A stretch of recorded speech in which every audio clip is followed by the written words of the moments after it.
That controversial Save Voting Act passed in the House today, but here's the thing. The bill's future is very unclear in the Senate. The final vote in the House was 220 to 208. 5 representatives did not vote. All Republicans voted yes, and 4 Democrats joined them to vote yes. They include Representatives Case of Hawaii, Cuellar of Texas, Golden of Maine, and Perez of Washington. Now, I know you want to know, what is in this bill? I'm sure you've heard a lot about it. H.R. 22, the SAVE Act, is sponsored by Representative Chip Roy of Texas. The point of this law, according to Congressman Roy, is to ensure that only citizens of the United States are allowed to be registered to vote in federal elections. Now, the reality is it's already a federal crime to register to vote if you are not a U.S. citizen, but regardless of that fact, this bill does several things, including establishing a federal voter registration form and then requiring every registered voter to provide in person what's called documentary proof of United States citizenship. No matter which way you register to vote, whether it's in person, at the DMV, when you get a driver's license, by mail, or on the same day when you vote, this bill would require you to first provide that documentary proof of U.S. citizenship. And if that proof is not provided, this bill says a state may not register an individual to vote in an election for federal office. So what are these documents that are required to prove you are a U.S. citizen?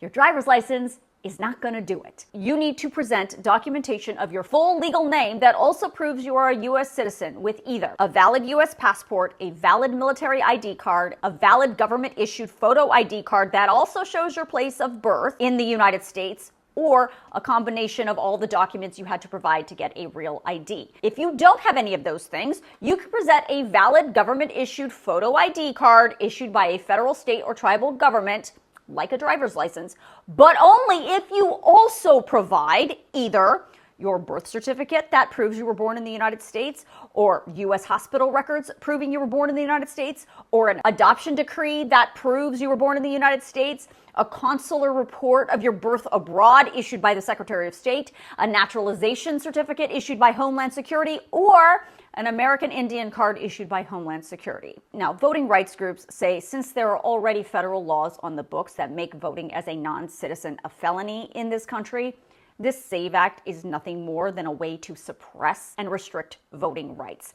The League of Women Voters says 69 million American women lack the proper documentation that this bill would require that reflects their current name, mostly because lots of married women change their last name to their husband's last name and then don't necessarily change the documents that are required to prove their citizenship as offered in this bill.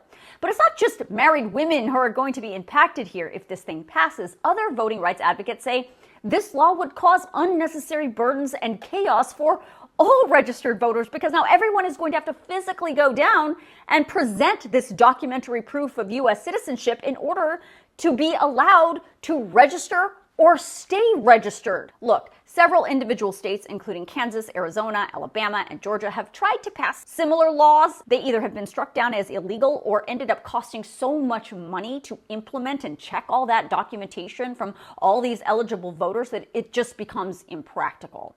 The other reality here is this is the second time that Republicans have passed the SAVE Act in the House. They also passed it last year. This law went nowhere in the Senate because it would need 60 votes, which means in this Senate, at least 7 Democrats would have to also get on board. And that is likely not going to happen this year either. And even if by some miracle it did pass the Senate, then it would immediately be challenged in the courts. So if you want to see how your lawmaker voted, or if you want to read this H.R. 22 SAVE Act for yourself, I'm going to email both of them out to you in my Facts HQ email tonight, so make sure you sign yourself up.